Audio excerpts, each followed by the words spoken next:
am so excited to be here today with the amazing Leslie to chat a little bit more about her incredible business, what her experience was working together, and learn just more about how you are changing the world in the burnout space and helping people really create a life that they love. So, first, can you introduce yourself and tell us a little bit about you and how you help people? Yeah.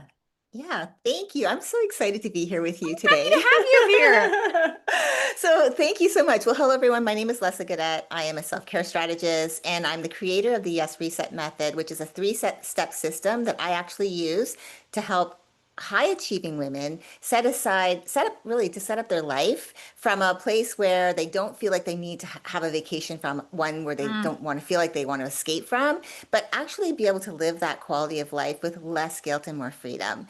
So I don't teach surface level like self-care. I actually help my clients incorporate functional and foundational pieces of self-care to support them so that the systems behind their success. And so I help them create those systems, allowing them to fully show up for their business and their family without feeling like they're being pulled in a million directions, so that they can actually be all in with their business when it's that time and be all in with their family and not feel like one guilt or resentment to either side. Yeah, I love it. And it's really like fulfilling work because I know, coming from a corporate environment, that was one of the things that I really needed to make sure that I took care of me. So well-being to me it goes really deep for me. I love that. And I always, it's interesting that you say that, like that's what you experienced when you were in corporate. Cause I always tell people when they're like, I don't know if I have anything innovative about what I'm doing. I don't know if what I'm doing is actually that unique. And I'll say to them, listen, why did you start your business? It's always like one of the top questions I ask. And they'll usually say something similar to what you mentioned, which is, I wish something like this existed when I was going through this and they experienced it. And that is quite literally the sign of an opportunity for innovation, is that something didn't exist. I created it because I knew there was something better. And what something that you said that really struck out to me that I think a lot of people don't realize as well is that we think a lot about the things that kind of take a toll on us. We think about financial tolls, we think about all these, but we don't think about the mental toll that lasts past what we're doing. So oftentimes we'll just use business as a great example. It could be that we are doing great in business and we're doing all the right things, but when we turn off business and we turn on our lives, then we can't really disconnect from it. And it's like that mental capacity that it's taking on for us ends up like running our lives, and it ends up taking away from the things that we actually want, which means it doesn't matter how much money you make in your business or how successful you are in your career, you end up feeling like you're not ever really where you want to be because you haven't created freedom on both sides. So what you're doing is so incredibly valuable. And I love that you go deeper than just like the rest and relax and all the stuff we're told so often that really doesn't do a dent when you're like, I can't, I'm away. I'm not like on my phone or on my computer. It's just that mental, like what's running in our mental capacity back there. I have loved obviously working with you and watching you grow and blossom, but tell us a little bit about when you came into my world and decided to join us. What was it that you were struggling with the most that really led you to realizing, like, listen, I think I need to work with Nas and I think that she can be the one to help me? Tell me a little bit about that. So I'm laughing, and the reason why I'm laughing is, which is probably something you hear often, and I know you've talked about this often, is that I thought I was lacking leads. I thought I wasn't Uh-huh. getting the right people coming into my world. I was struggling, I felt, with getting people to come in and not really recognizing that it was my messaging. I didn't know that. And I think because, and one of the things we've talked about, especially working together, is the idea of I love long posts, but I've learned to scale it back because with me, when it came to long posts, almost it was like I became distracted and started talking about something else. Uh-huh. So I was bringing in too many different ideas. And so what I loved was that when we started working together, well, you're just such a great person, by the Aw. way. And you're just so, you can just like, I've never worked with anyone who's been that like quick to be able to respond. And it's okay, getting to the deeper why of even just a sentence. What do I Mhm. mean by that? And I loved that. It was like allowing myself to go deeper. So yeah, it started, I thought it was leads, but really it just came down to my messaging because because we live in such a saturated world of online people being online that they're like you were saying, people are inundated. with messages. Like they're Mhm. getting so much information coming at them. And I didn't want to be the information queen. I actually wanted to be able to help people. And so being able to really understand that it was more my messaging and it wasn't about leads was really refreshing. It really I know. was. It's because it's crazy. Like I have been in the client acquisition and retention world for 22 years now, which is a good chunk of time, right? And it Mhm. still is by far the number one thing I not only hear from people who come into my world is I need more leads, but what we're inundated with from gurus and experts online that are like, you just need more leads. Like everywhere we go, that's all we're told. And I cannot tell you how many people have spent ages and tons of resources on trying to get more leads and then say, I don't know why it's still not working. I've got the leads now. I've got what I need to do. Absolutely. I always tell people that messaging and positioning is priority number one. There is an order of operations and messaging and positioning is absolutely that priority. And I know that's the two, like those are the top two things we first started with was messaging and then positioning and knowing how to position your work in a way that again doesn't just become numb to the ears of what everyone's hearing of, oh, I've heard this said before, self-care. Yeah, yeah, we all need that. And we go a lot deeper in that. My next question to you is, were there any objections that almost kept you from working with me? And I ask this question because I know sometimes they're like outright objections in our brain, and sometimes it's a little bit more lingering. And I know oftentimes others are feeling that and experiencing that same thing. So if there were any objections that almost kept you from working with me. Yeah, absolutely. I would say the biggest objection, and I'm sure you've heard this before, is that I've worked with other people. I've heard people say different things. Like the way you talk about how to do the process is completely different than anything I've heard before. And yeah, I've worked with other coaches. I didn't get the results that were promised. I'm not blaming them. And part of it is because you get the results that for the work that you put in. But I also feel like maybe I just wasn't a right fit for Yeah. their coaching. And it might have been maybe a misstep on their side to say yes to me. But I Yeah. also know that, and I've spent a few $1,000s doing this, at least 10,000. That's not a lot of money for some people, but it's a lot of money for me. That is a lot. Yeah. And so I was afraid to say, oh, is this person really? It sounds good. It sounds so good. And I've been following you for a while and really listening to what you were teaching and really, and trying to implement some of the things that you were teaching and seeing, okay, there is some of it makes sense, but I know there's that little extra step that maybe I'm Hmm. missing. I don't have that. And so, yeah, that was really the reason I think it was to say yes to is because I felt like you were the one that was saying things that nobody else was saying that really made me feel confident because I'm that girl who pushes back on the algorithm. Like someone said, oh, you have to post 5, 6, 7 times a day in Facebook, or you have to be in all of these groups, or you Yep. have to friend like 30, 50 people a day.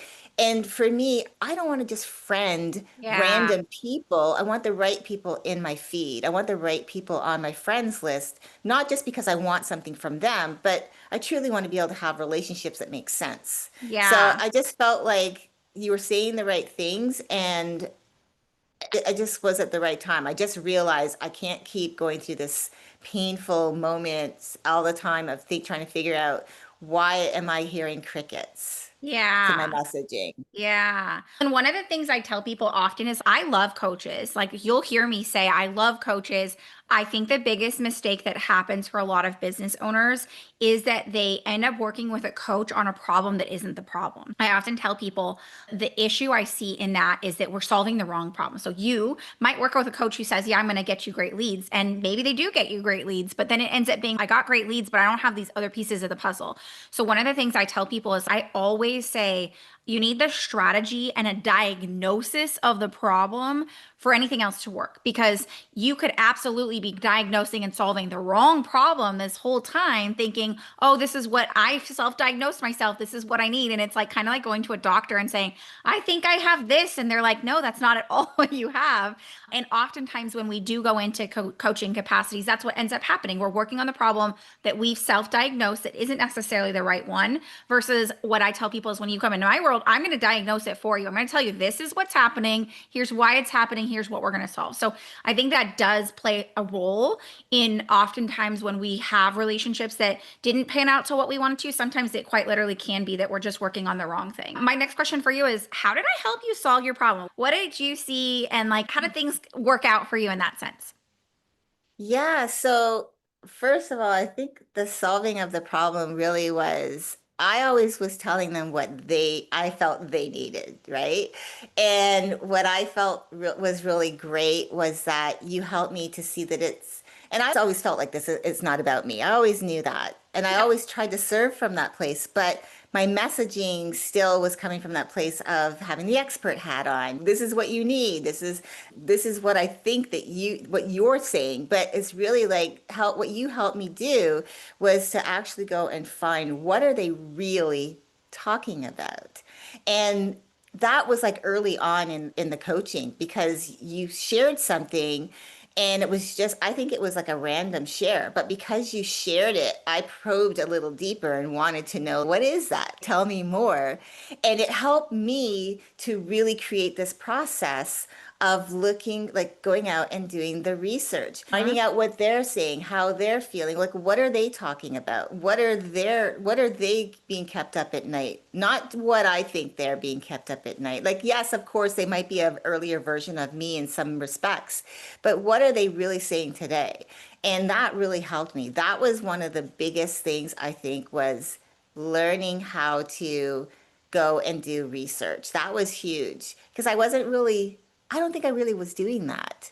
And probably most people aren't. They're not. They're not. I was like sitting here and I was like, I don't think most people do. I've literally had people who have been in business decades and they don't have a clear understanding of their market or so both their audience and their industry. And I think it's both. And that's like a huge part of what we do. And I know I remember the time where you like stumbled into the market research training. You're like, oh my gosh, this is so great. This is so helpful because it's so much Mhm. about we cannot create a message in a vacuum. You can talk about what you want to talk about until the cows come home, and that's amazing. And then, yeah, you're still an expert. But if we don't know how to connect, if we don't know how to get to people's their desires, their needs, what they're feeling, then it doesn't matter. It's like having two different conversations that don't actually come together. So I think such a huge piece of it, and what we talk about, and I tell people all the time, I was like, if you are creating marketing, messaging, anything in a vacuum where you haven't done the research to understand both your audience, the people you're speaking to, their desires, what they're talking about, what they're researching, what they're looking at, and the market, what's being said, what is the other things that other people are saying, then we are quite literally creating a message that doesn't connect those pieces. So I absolutely agree. That's such a big thing. And one of the things you and I know you've heard me say this on calls over and over again, where I say, what's the intention? What are we trying to do here? And I think that absolutely is one of the most difficult things is being able to understand what is our intention. Yes, I want to get my point across. There's something I want to be understood for by the end of this, but it's also what do they want? What is their intention when they're coming in and connecting those two pieces together? So I love that. And I totally agree. I'm nutty about market research and understanding that. We do it every week, by the way. One of the things that a lot of people don't understand is I actually teach a process that helps you do research every single week based on the conversations that we're having. We use our bingeable content system, and the whole key behind it is that you're really choosing one angle that we use and then taking that and doing the research around it. So it's not a you just do it once and you're done. I know everyone wants to hear that, but the reality is it's a weekly process that you build into your messaging, your marketing, your content system. So love that you shared that because I get really obsessed with it. What have been the results that you're most excited about from our work together? Yeah, so I want to just to double down even on that market researching part because one of the processes that you were teaching was I'm calling it the client journey. It's the social highway, right? So I don't want to give too much away, but that was so helpful because the questions that like the whole journey that I went through in answering those questions has helped me to be able to be a better person going out and to be able to do the research to find what people are talking about so that I can then talk about that or finding where the gap is and start talking about that. And what I found too was that because of that, my messaging has gotten so much more clear and I'm getting much more engagement. People are wanting to answer my polls. People are engaging with hot takes. People are engaging in my comments in other people's posts and asking for things. And I wasn't doing that before. And that's what I love is learning how to, first of all, going through that, the journey. What's the intention that I have for them? But what's the intention that they have? What are Mhm. they looking for? How are they feeling? What's the ultimate goal overall? And those questions are incredible. Just that piece there is gold. And it's something I talk to, like I have an accountability partner still in the group, and we meet every week. And that's something that I keep reiterating to her is you got to go through this because it will give you such clarity you have no idea. And that allowed me to then make my process that Mhm. much cleaner and be able to create from that place and then having people responding to it. So yeah, that's been so incredible for me. I love that. And that's essentially when we talk about decision cycles, that's what it is. Like when we're looking at the social highway, when we're looking at our content, they're all built around decision cycles of what do people go through in that process in order to come to a decision. We're not what I think a lot of people miss in marketing is they're doing actions without an attachment to the strategy itself. And so one of the things she's mentioning here is the fact that when we look at how we set up the whole client pathway, our intention is a decision. We're saying, how can we support someone in making the easiest and best decision possible for them? And how can we do it in a way where it's autonomous to them? They can go through that process, they can go through that experience on their own because we're giving them the right things at the right time in order for them to do that. So I absolutely agree, obviously, because everything I talk about is built around decision cycles and this concept of we all go through a natural decision cycle. And the more we can mimic and mirror that, the easier it becomes for people to buy and the easier it becomes for you to know how to speak in a way where people listen and people interact with and people actually respond to. So, my next question for you is if someone was on the fence, they were thinking about working with me, they're like, I don't know, should I or shouldn't I? What would you say to them?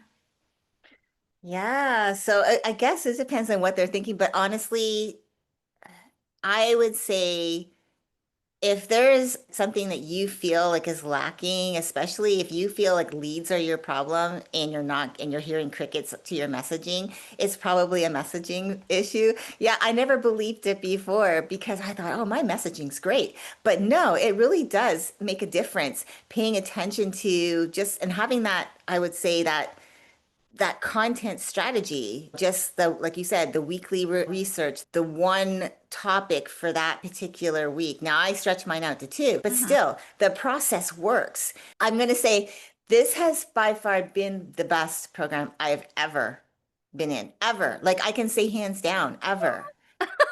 Really, and I'm talking from beginning to even like the extra bonuses that came with it. I lapped it all up. Definitely went through it.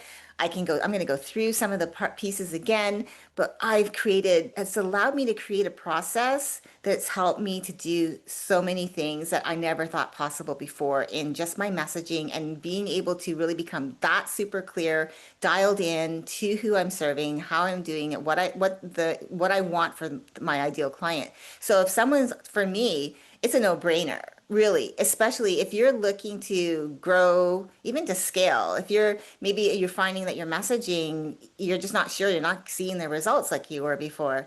It could just be that you haven't shifted with how the market is because you talk a lot about trust recession, right? And Mhm. so maybe it is a trust factor. Maybe people are now starting to think, I don't trust coaches. Like I said in the beginning, I've worked with other people, but I wasn't sure if I could work with you if you really do deliver. But I can say without a doubt that you do 100%. Not just in the content that you provide, but you really go deep with every client on the call. We get individualized care with our messaging, with our questions.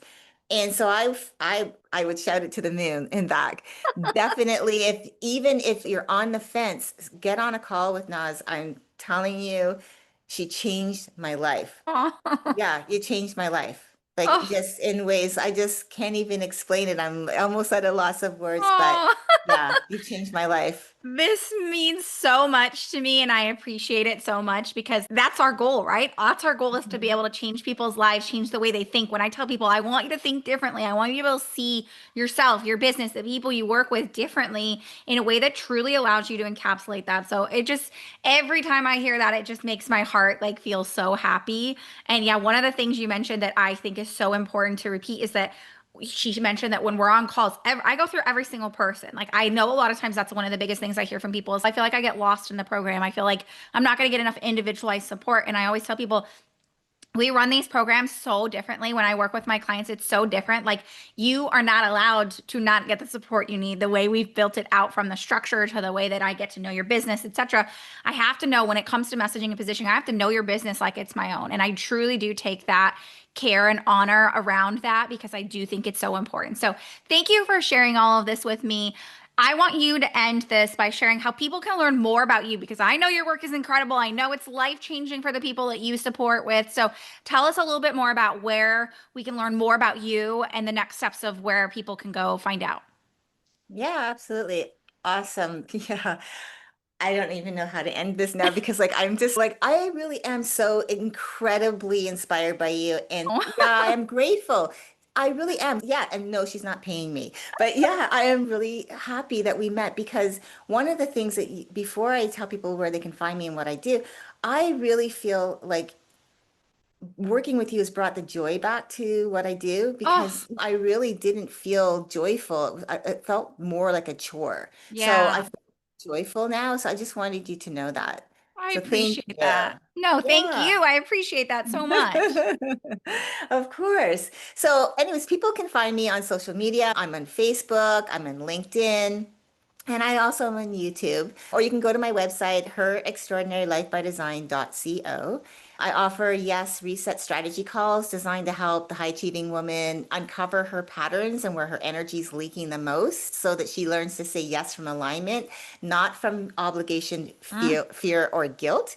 And in essence, basically, she's going to be protecting her valuable asset of time and her most valuable resource, which is her energy.